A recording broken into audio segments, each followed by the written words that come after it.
sveiciens kārtējā Digitev raidieraksta epizodē. Digitev ir raidieraksts, kurā mēs mēģinām stāstīt par sarežģītām lietām vienkārši, jo galu galā viss sarežģītais jau ir domāts tāpēc, lai mūsu dzīves padarītu vienkāršākas, vai ne? Ne jau sarežģītākas.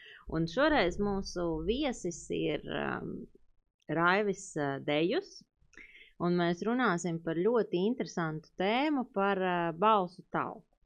Bet pirms mēs sākam ķerties klāt visiem balsu talkas jautājumiem, mazliet iepazīstini ar sevi. Es zinu, ka tu esi izstrādātājs, ka tu esi IT nozarē jau ilgus gadus. Nu, tāds jau cilvēks, kas ir redzējis, kā tas viss attīstās, un es zinu, ka tu esi atvērto tehnoloģiju fans, entuziasts, eksperts, kā nu katrs droši vien to gradāciju liek, ja, lai pateikt, bet katrā ziņā ar atvērtajām tehnoloģijām uz tu. Pastāst mazliet par to savu dzīves gājumu. Jā, nu, es šobrīd taisu internetu veikalus. Tas ir tas, kas man nodrošina komunālo rēķinu apmaksu un visādas tādas lietas. Un brīvajā laikā nodarbojos ar, šīm atvērtajām lietām. Un tas ir tāda kā atgriešanās pie sen aizmirsta hobija un kaislības, jo tad, kad es studēju, tad es sāku ar Linux tulkošanu, pēc tam kaut kad tulkoju Firefoxi un darīju kaut kādas, tādas ar atvērto kodu, ar atvērtajām visādām lietām saistītas lietas. Un tagad esmu tad atgriezies pie atkal vairāk laika man ir darboties ar tām atvērtajām lietām un radīt kaut kādu jēgu un pievienoto vērtību sabiedrībai. Mums ir tas caurvīgi jautājums, par ko es pastāstīju, izskaidro sešgadniekam, kas ir digitalizācija, bet tev es to nejautāšu. Tev būs īpašais jautājums. Izskaidro man 40 gadniecei, kas ir atvērtā koda tehnoloģijas. Tā vienkārši. Jā, par piemēru ņemot atvērtos datus, tie ir tādi dati, kurus kaut kādi cilvēki kopīgiem spēkiem ir radījuši, ielikuši tajā atvērtajā internetā un iedevuši viņiem atvērtas licences, ļaujot citiem tos datus tālāk izmantot.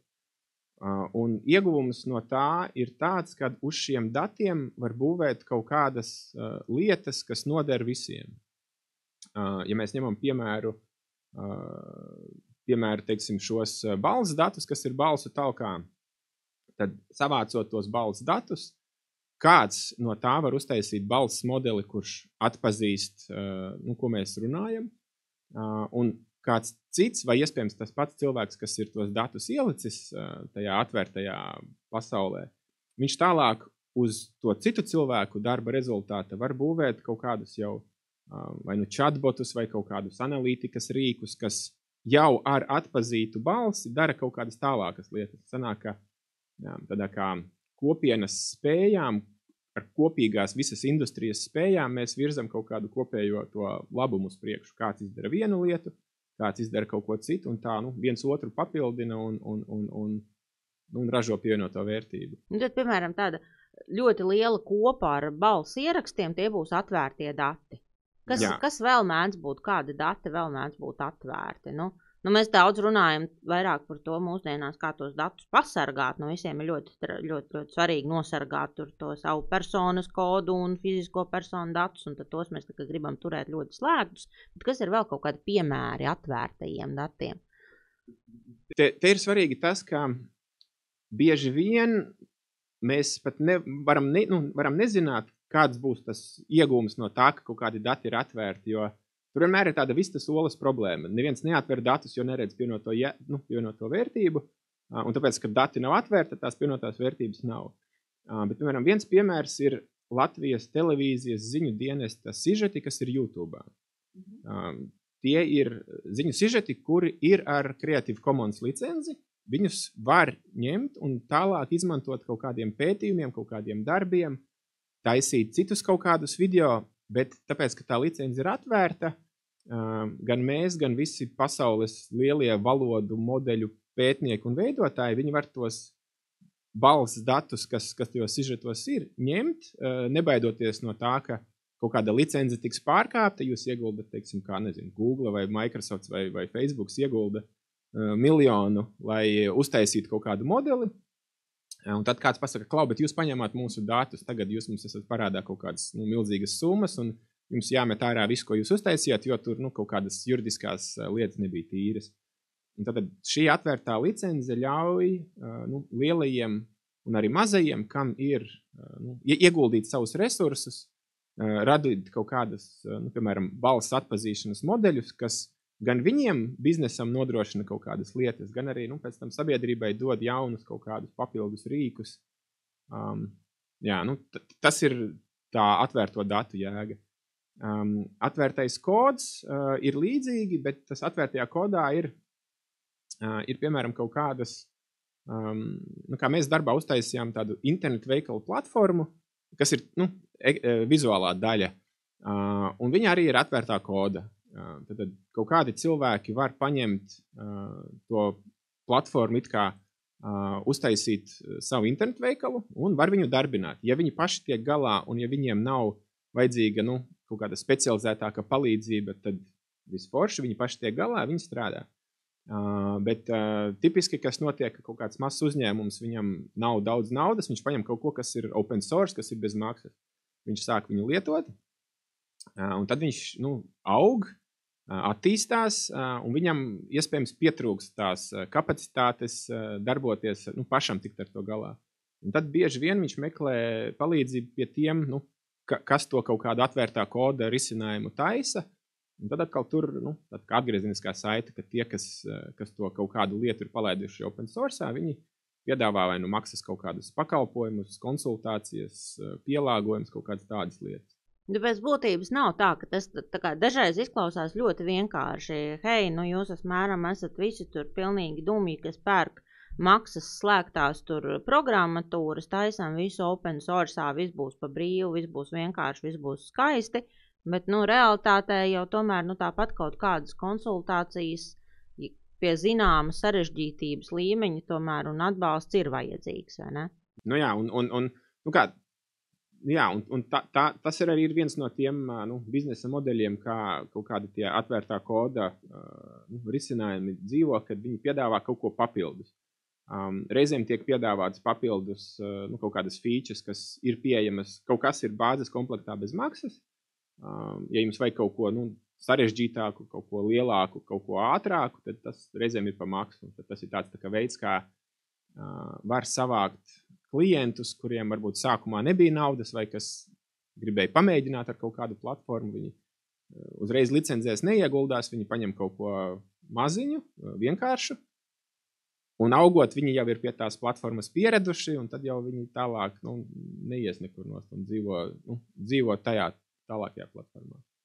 Un tad droši vien var piesaistīt arī speciālistus, kas varbūt nav tik ļoti saistīti ar ražotāju. Tā ir otra lieta, ka, ja ir komerciālais slēgtais kaut kāds produkts, tad kādam ir jātrenē visi tie cilvēki, kas ar to mācīs strādāt. Savukārt, ja ir kaut kas ir atvērts un bezmaksas, tad dabiski rodas kaut kāda kaudze ar entuziastiem, kas ar to darbojās, kas to apgūst paši. Tur var arī kāds piedāvāt kaut kādas konsultācijas vai video lekcijas un kursus, bet tā kā nekas nav jāmaksā, lai sāktu lietot kaut kādu Linux vai vēl kaut ko, tad bieži vien cilvēki to paši iemācās, un tev vienkārši ir kaut kāda kaudze ar cilvēkiem, kuriem var paprasīt ar šo strādāt. Un tad vienīgais jācer, ka tas entuziasms neapsīks un tehnoloģija neizies no modes un nepazudīs šie cilvēki. Bet ejam atpakaļ pie atvērtajiem datiem.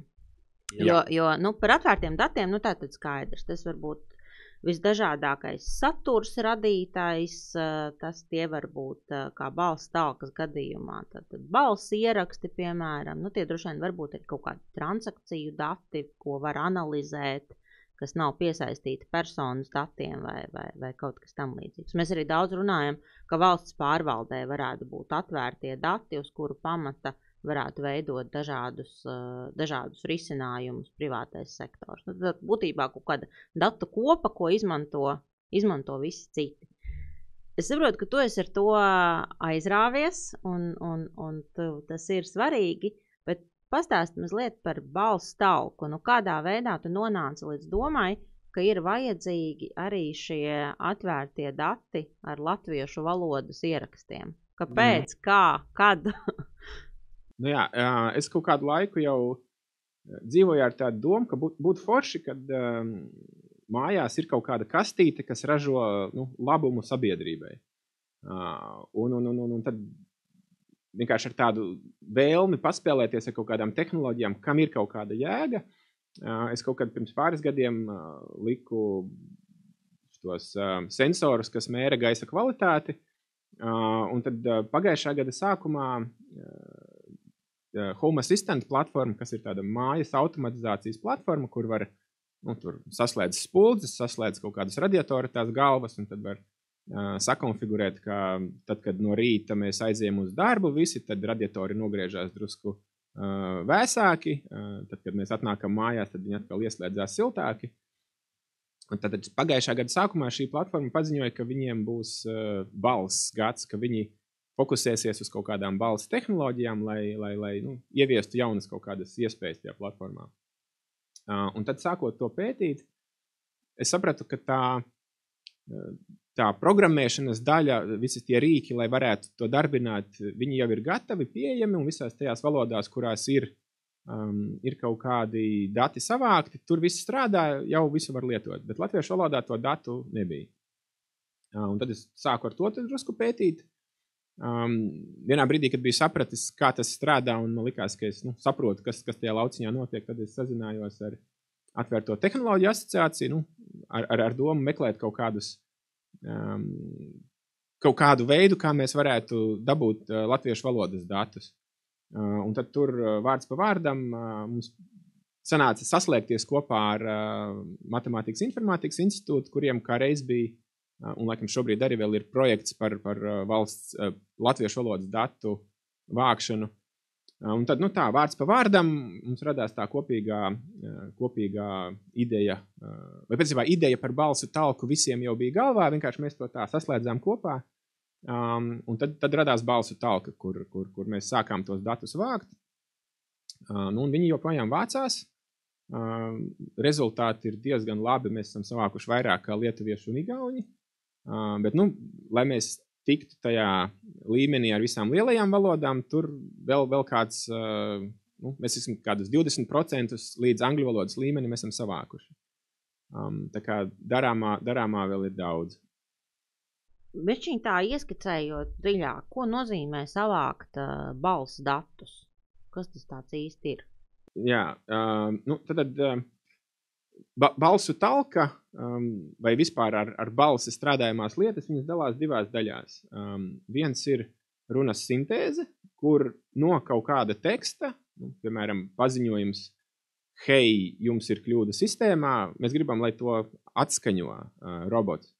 Tad tam ir vajadzīgi ļoti daudz viena cilvēka pēc iespējas kvalitatīvāki, tīrāki dati, kur viens cilvēks runā kaut ko un ir tekstiņš, ko viņš ir pateicis, un skaņas celiņš, kur tas tiek pateikts. Un tad ar tādiem datiem var uztaisīt to robotu, kas runā. Un tad var paņemt, pieņemsim, Sandru Glāzupu, un tev ir skaisti, kā autoostā. Nesen stāstīja, ka tur runā visus paziņojumus un laikus, un tā ir ļoti skaistā Sandras Glāzupas balsī. Bet tas ir viens cilvēks ar lielisku dikciju, ar lielisku balsi, patīkamu tembru. Ja? Jā, tad ja mēs savācam Sandras Glāzupas tekstiņus, kur viņa runā, tad mēs varam uztrenēt Sandras Glāzupas balsi. Bet mēs varam darīt arī tā, kā es šobrīd daru. Es savācu balss datus no audiogrāmatām, kurus to autortiesību turētāji ļauj izmantot šim mērķim. Un uztrenēju to balsi uz kaut kādu balsi, kas tur runā, es uztrenēju to robotu, kas māk ierunāt. Un pēc tam var ņemt talkā balss klonēšanu un to Sandras Glāzupas skaņu var pielikt uz tās balss, kas ir izveidota. Tur vajag mazāk pašas Sandras Glāzupas balsi pietiek ar 20 minūtēm, lai dabūtu to runas tembru. Bet tur veidojas tāda drusku tāda lieta, ka runas stils, pauzes un kaut kādas tādas izrunas īpatnības, tās būs no tās balss, uz ko ir trenēts. Bet savukārt tas skaņas kaut kāds tembrs, tas būs no tā, to var dabūt no jebkādas balss. Tāpēc tur es vācu tādu vienu balsi, kura man liekas tāda ritmiski plūstoša, bez tādiem īpašiem uzsvariem un kas ir tāda vispārīga, lai viņi varētu vienmērīgāk ierunāt. Un šis ir darbs, ko var darīt speciālisti. Tur nav vajadzīgi milzīgs bars ar cilvēkiem, kas palīdz. Tur daži entuziasti izdarīs visu, kas ir vajadzīgs. Bet tad ir otrs tas aspekts, kur mēs mēģinām savākt dažādu cilvēku balsis, lai atpazītu, ko viņi ir teikuši. Un ja mēs iedomājamies kaut kādu nākotnes robotu, ar kuru mēs gribēsim runāt, tad tā pirmā daļa ir vieta, kur viņš mums kaut ko varēs pateikt. Bet, lai viņš mūs varētu saprast, mums vajag pēc iespējas dažādāku cilvēku datus. Dažādu cilvēku runas, tās izrunas. Kāds ir no Latgales, kāds ir no Kurzemes, kādam ir varbūt drusku klepus, kāds stāv kaut kādā telpā ar atbalsi, kāds ierunā no ļoti kvalitatīva supertelefonā, kādam fonā brauc mašīnas.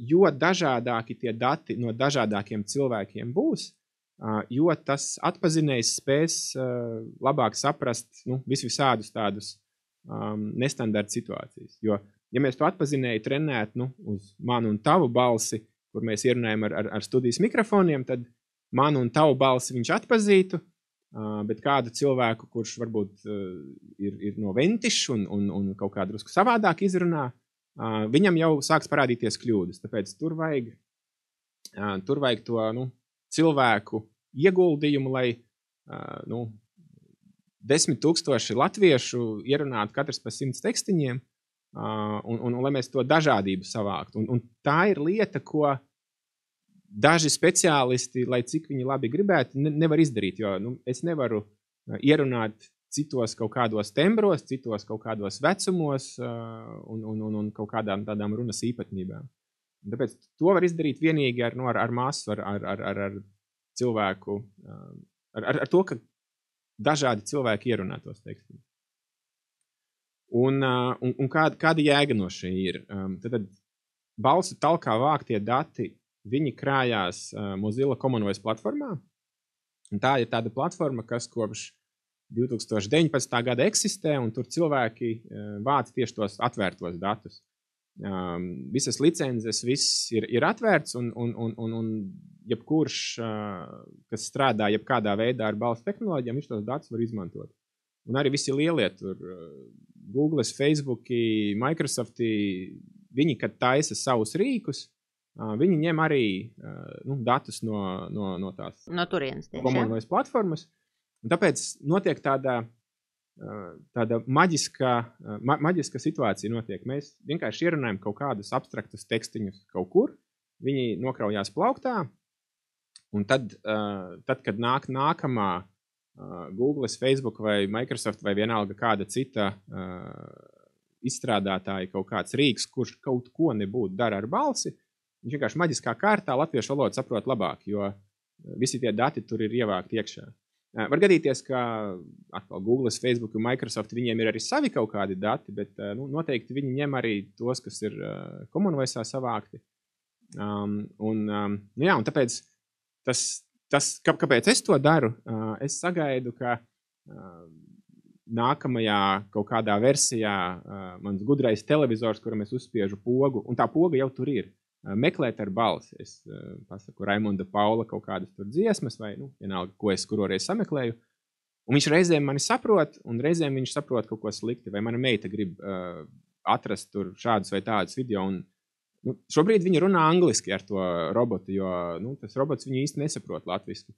Un es sagaidu, ka tā nākamā versija vai gudriem televizoram vai mašīnām nākamās paaudzes mašīna, kur uz stūres ir poga, kad, hei, runā ar mašīnu. Un es gribēšu pagriezt termometru tur siltāk vai augstāk, vai atvērt logu vai aizvērt logu un droši skatīties uz ceļu un tur neiekarēties pa tām pogām. Un man liktos un liekas ļoti stulbi, ja man ar to mašīnu būs jārunā angliski. Tā kā es braucu, un man tagad viņai jāsaka, hei, tur kaut kas tur. Vai viņi sapratīs manu angļu valodas akcentu, tas ir vēl nākamais jautājums. Un tā kaut kāda tāda frustrācija vai tā stulbā situācija, kur mani kaut kāda tehnoloģija varētu nesaprast. Un tehnoloģija ir. Visi viņu lieto, amerikāņi kaut kādos tur video, tu redzi, ka viss forši, viss strādā, viss ir labi, bet latviešu valodā nestrādā. Tev ir vai jārunā angliski, un tad viņi tev vai saprot vai nesaprot. Vai arī, vienkārši tā sliktā sajūta, ka mēs kaut kur stāvam pie sētas un redzam, kā visi lielie spēlējās ar foršajām mantiņām, un mums nekā nav. Un tas mani motivē kaut ko darīt, lai mums tie dati savāktos un lai arī latviski tas viss strādātu. Pēc būtības tur sanāk, ka viena lieta ir tā pieejamība, vai cilvēki, kas vispār nemāka angļu valodu, vai viņi vispār var dabūt, izbaudīt tās jaunās tehnoloģijas. Pieņemsim, ja es dzīvoju mājsaimniecībā, kur ir cilvēki, kas māka angļu valodu un kas nemāka, vai es tur varu ņemt to gudro televizoru vai gudro leduskapi, ar kurus tur var kaut kā sarunāties un cerēt, ka mēs visi ģimeni no tā dabūsim kaut ko labu, vai arī būs, piemēram, kādas paaudzes cilvēki, kas nerunā angliski, un tad mēs tādās divās paralēlajās realitātēs. Es runāju ar savu Aleksu, ja tur saku, lai viņa ieslēdz gaismas vai pagriež klusāk televizoru, bet mana mamma, piemēram, skatās, ka viņai šitas nav pieejams. Un man liekas, ka otrs tas svarīgais aspekts, es daudz dzirdu tādiem vecākiem runājot, man pašai ir pusaudzes dēls, tas uztraukums par to, ka jaunieši sāk pāriet uz angļu valodu.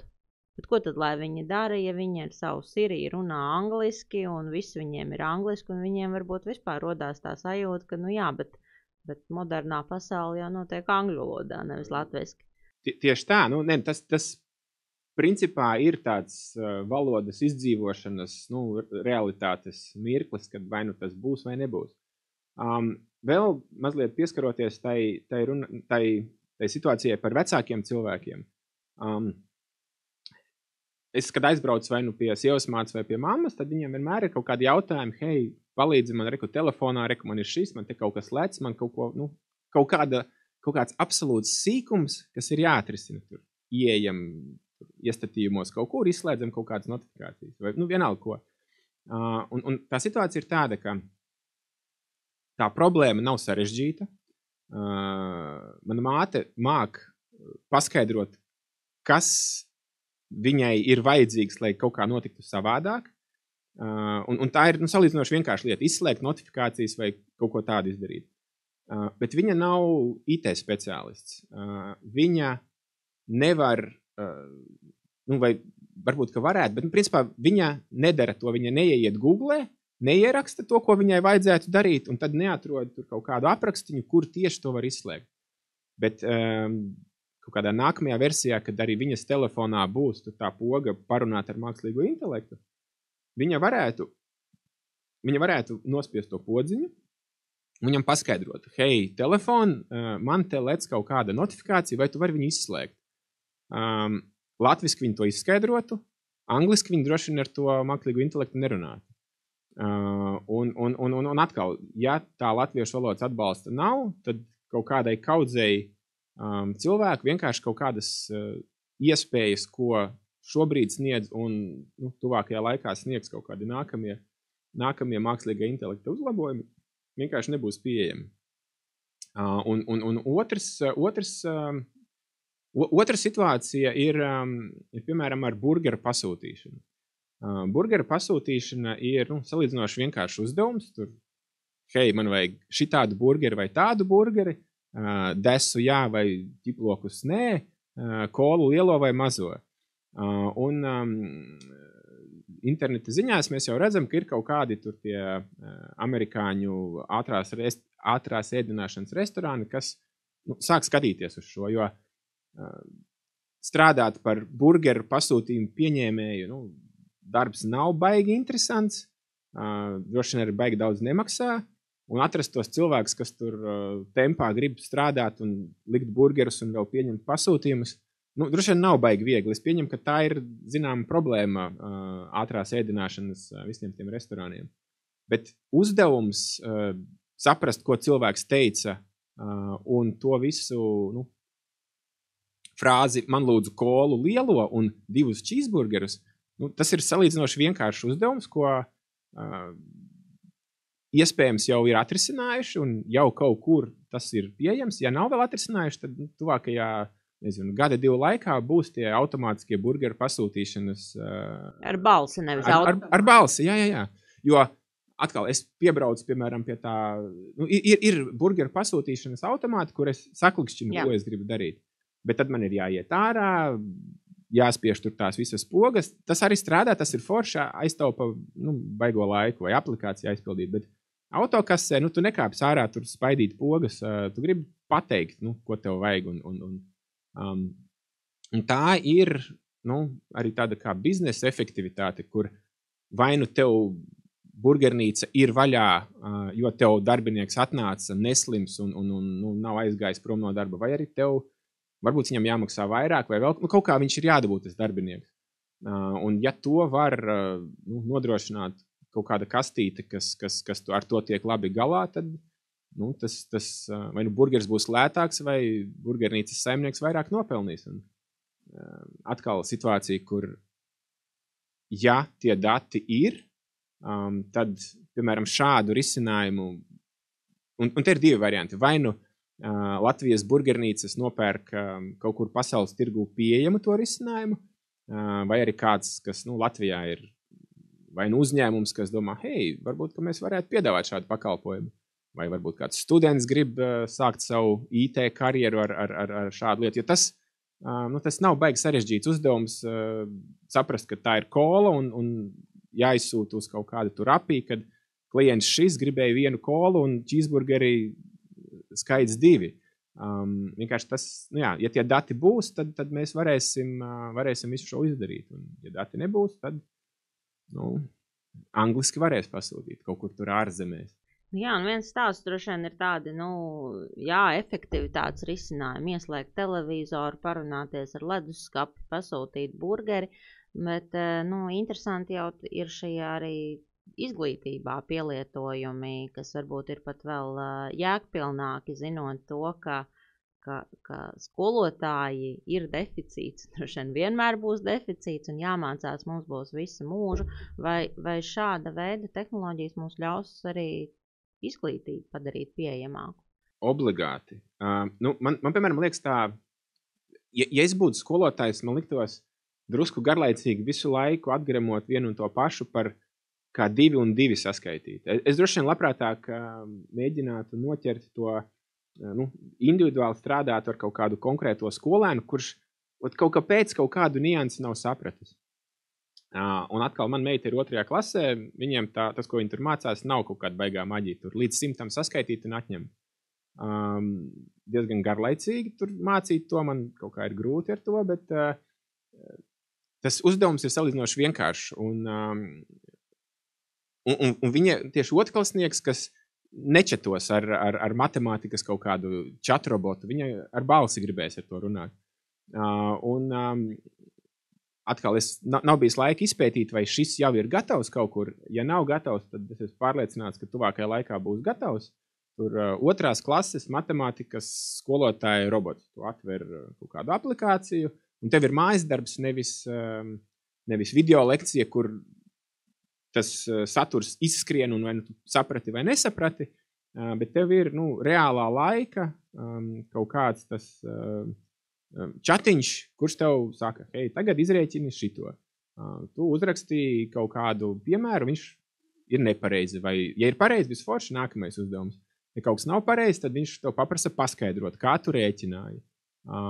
Un tādā veidā, kā minimums var dot kaut kādu statistisku signālu skolotājiem, ka šim bērnam kaut kas drusku nesanāk. Tad skolotājs var savu pilnu intelektuālo potenciālu veltīt, lai saprastu, kas tieši tam bērnam nesanāca, kāpēc viņš domā kaut kā nepareizi, kā viņam paskaidrot, lai viņš kaut ko darītu pareizāk. Un to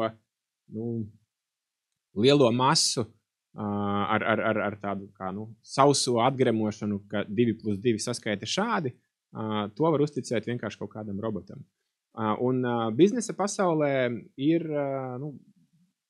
daudzos uzņēmumos, visos uzņēmumos, ik pa brīdim atnāk kaut kādi jauni darbinieki. Viņiem ir kaut kādas apmācības. Un tas, ko jau šobrīd var izdarīt ar gan maksas, gan bezmaksas valodu modeļiem, viņiem ir tā iespēja čatot ar dokumentu. Un attiecīgi, ja ir kaut kāds knowledge base, wiki vai vienkārši dokuments, kāda ir mūsu kaut kāda politika par to, kā tur darīt šo vai to, kādi ir procesi, tad to esošo kaut kādu PDF var iedot čatiņam un pateikt, tātad šeit ir informācija par tādu vai tādu procesu un iedot jauniem darbiniekam vienkārši čatiņu, kur viņš tam čatiņam pajautā kaut kādus jautājumus un tādā veidā iemācās, atbild, pārbauda savas zināšanas. Tas nav jādara cilvēkam, HRs vai kaut kādi citi speciālisti var strādāt uz kaut ko, kas ir ar lielāku pievienoto vērtību, nevis vienkārši katru reizi atgremot to vienu un to pašu sauso garlaicīgo lietu, kas droši vien visiem ir jau drusku apnikus. Tur atkal skaidrot, ka pirms iziešanas no office ir jāizslēdz durvis vai kaut kā tam līdzīgi.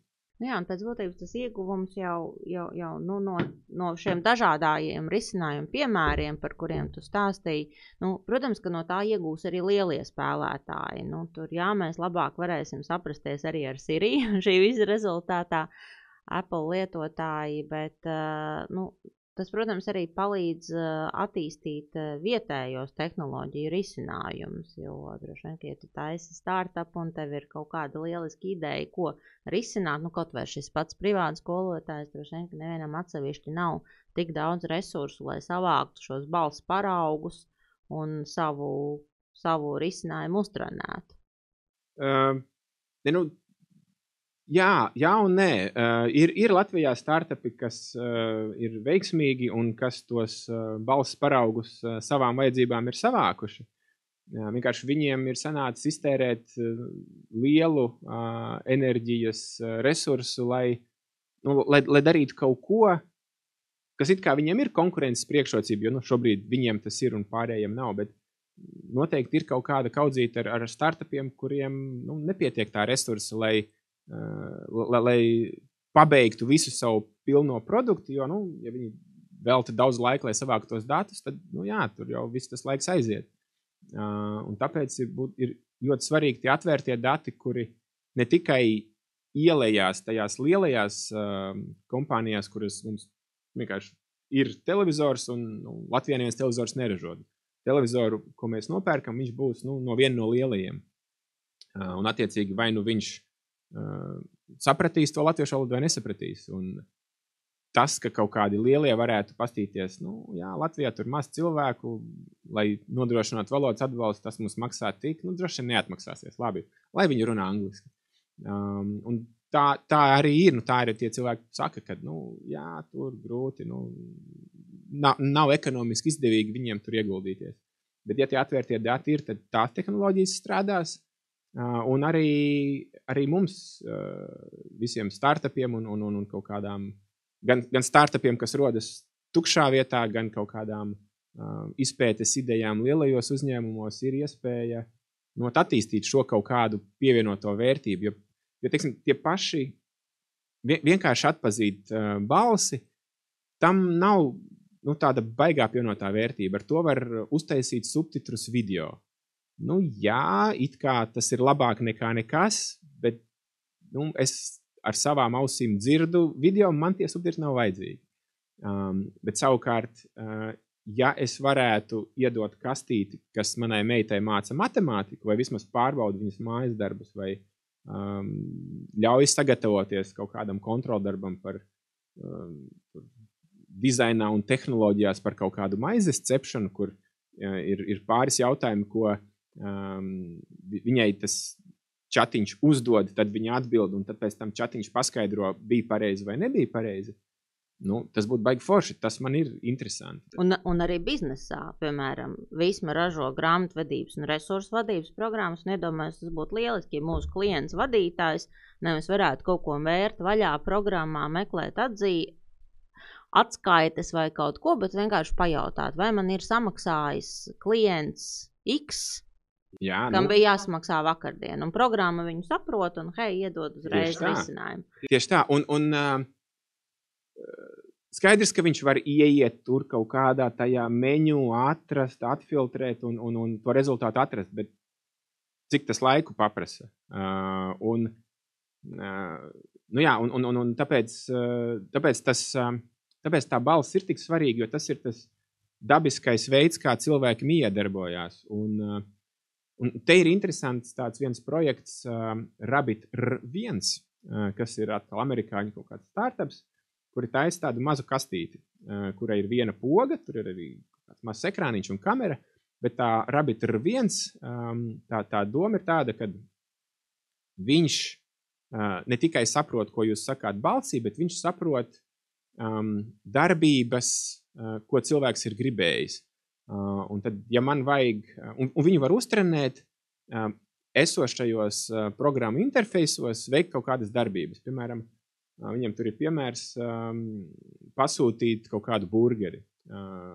Viņi paņem esošās burgeru pasūtīšanas aplikācijas, cilvēks aizpilda, veic to pasūtījumu, to visu ieraksta un tad laiž caur viņu to mākslīgo intelektu, kurš saprot, kas bija jādara, kur jāklikšķi, kaut kādas tādas lietas.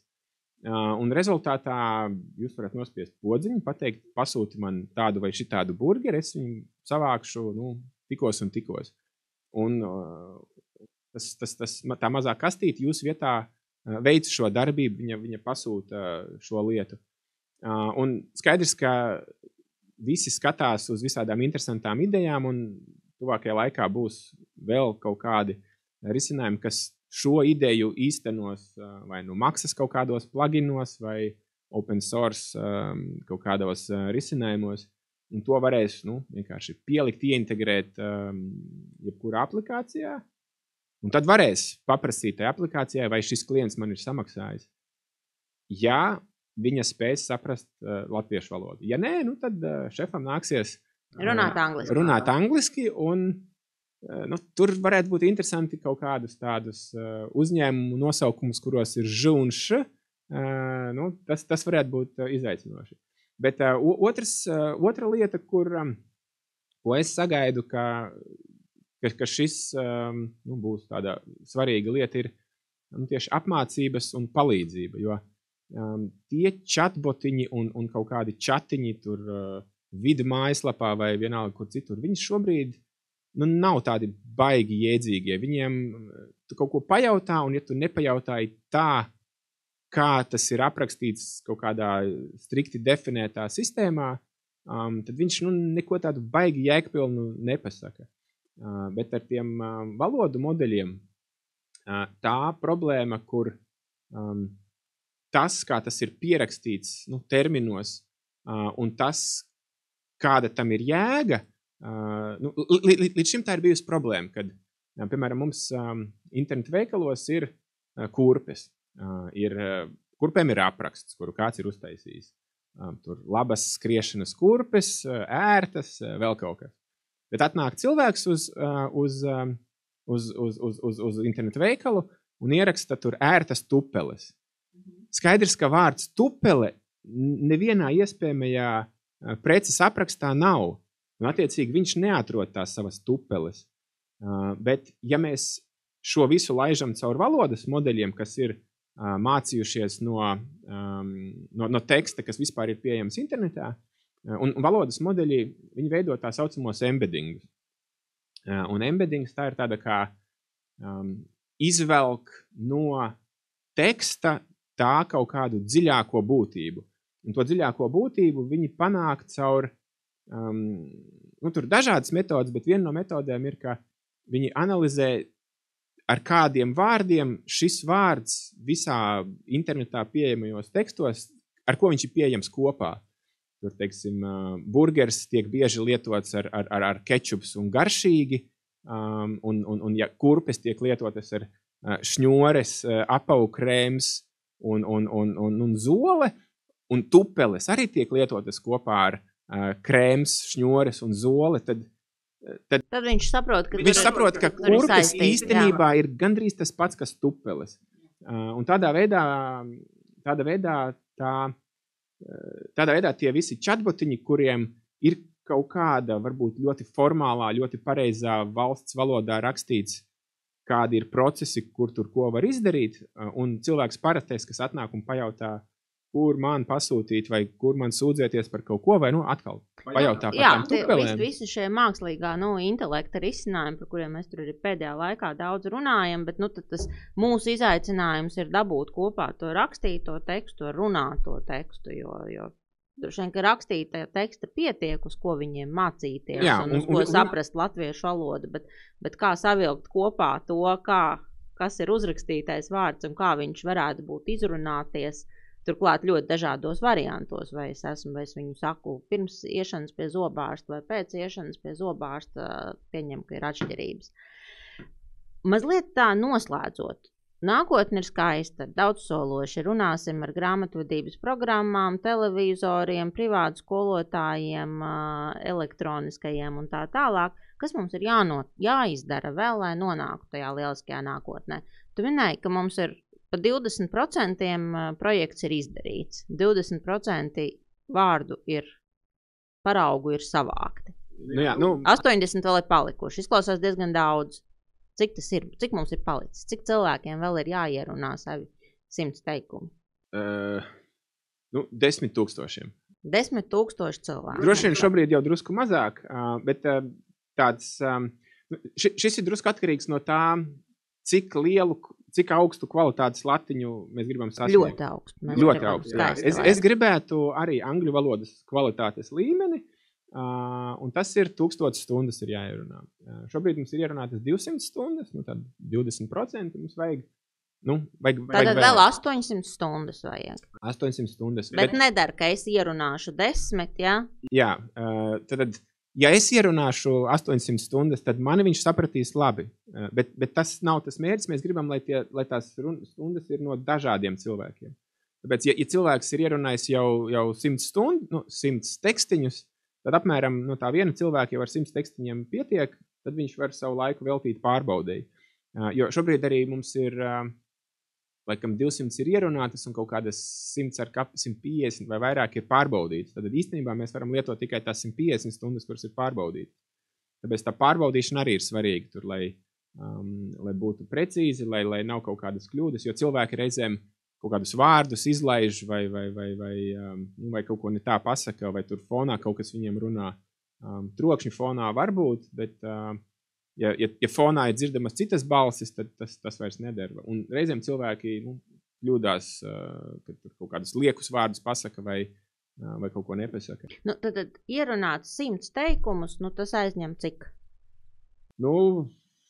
Nezinu, stundu, ne vairāk. Un tas jau nav jādara vienā dienā. Tur pieceļamies, aizejam, ierunājam 5 teikumus, pirms gulētiešanas 10 pārbaudam. Tas drusku jāiespringst. Tad ejam uz mājaslapu Balsu Talka LV. Tur viss ir uzrakstīts, kā atvērt iespēju ierunāt. Jā, paši noteikti ejam uz Balsu Talka LV. Un pēc tam nostādam rindā bērnus, vecākus, dzīves biedrus, draugus, un viņi arī ierunā. Jā, un kas man liekas ir svarīgi, nākamajā ģimenes ballītē pajautāt, tā tīri nejauši atgādināt, kad jūs jau esat vēl 5 tekstiņus ierunājuši, vai kaimiņš un krustmāte ir ierunājuši, jo cilvēki bieži saka, ka viņi to izdarīs, viņiem tā ideja patīk, bet viņiem ir viņu dzīve un jāskrien uz veikalu, tur frizieris, vēl kaut kas, un viņi kaut kā dod to soli, kad piesēžās un izdara. Aizsūtīt varbūt WhatsAppā linku, Aizsūtīt linku un pārjautāt, cik tu ierunāji, vai kā tev gāja, kāds tev tekstīņš trāpījās. Kaut kā ir jāpaspiež. Vai arī sociālajos tīklos varat iepostēt par šo, jo cilvēkiem, viņam vajag kaut kā to atgādinājumu. Un vislabāk ir ierakstīt, kad jūs ierunājāt, un lai arī viņi tad kaut ko izdara, jo vajag, mums ir drusku jāsaņemās, lai mēs tiktu pie tām lielajām valodām. Jo, it kā jau tās 800 palikušās stundas neliekas ļoti daudz uz visiem latviski runājošajiem cilvēkiem. Tieši jo, tā. Mums jau vajag nevis tur tīro, skaisto latviešu valodu Sandras Glāzopas izpildījumā, bet mums jau tieši vajag visus tos mazliet pašļupst, mazliet ar akcentu, mazliet tā un šitā. Visu reālo situāciju, jo var no datora ierunāt, kas ir forši un ērti. Var arī telefonā. Jo tas, un var, piemēram, kaut kādā stacijā gaidot vilcienu vai vēl kaut ko. Tur jāskatās drusku, lai nav fonā, lai nerunā citi cilvēki, bet, tur kaut kur noejam stūrītī un ierunājam. Un tas viss der tie reālās dzīves apstākļi, kuros kāds varētu gribēt ar kaut kādu intelektu nākotnē runāt. Tā kā, vajag iet un ierunāt. Vajag iet un ierunāt, un viens stāsts ir par to, ka mums tas ir jādara, lai latviešu valoda būtu pārstāvēta arī jaunajās tehnoloģijās, un mēs tā, tu skaisti teici, nepaliktu vienkārši aiz žoga skatoties, kā citi izmanto jaunās iespējas, bet ir arī tāda personīgā lieta. Ja es nebūšu atstājis savu balsi, tad droši vien, ka ir normāli, ka tavu balsi tas televizors sapratīs, bet manējo varbūt nē. Tā kā... Jā, manējo sapratīs, es savējo esmu jau izdarījis. Tagad es pārbaudu, ko citi darījuši, bet tos, kas neierunā, jūs sapratīs tā, kā sapratīs. Un ja jūs gribat, lai nākotnē visas maģiskās tehnoloģijas jūs saprot labi, šī ir laba iespēja atzīmēties pie viņām. Tad izdariet savu 1 stundiņu un aiciniet izdarīt arī visus tos, par kuru balsu atpazīšanu jums šķiet, kā arī jūs turat rūpi nākotnē. Paldies tev, Raivi! Manuprāt, bija ļoti interesanti, un es ceru, ka arī klausītājiem bija interesanti. Atgādinu, ka Digi tev var klausīties gan Spotifyā, gan Apple lietotāji podcastu aplikācijā, gan arī tie, kas grib uz mums paskatīties YouTube. Tā kā paldies un tiekamies nākamajās ierakstu sērijās.